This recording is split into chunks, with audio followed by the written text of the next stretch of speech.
மாண்புமிகு சட்டப்பேரவை தலைவர் அவர்கள் வருகின்றார்கள். அவர்களை அனைவரும்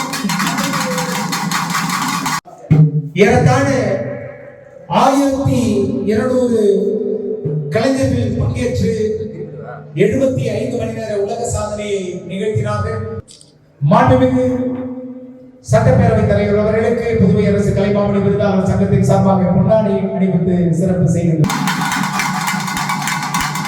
பொருளாளர் கலைமாமணி டாக்டர் ஜோதி செந்தில்கண்ணன் அவர்கள் இப்பொழுது மாண்புமிகு சபாநாயகர் அவர்களுக்கு பொன்னாடை அணிவித்து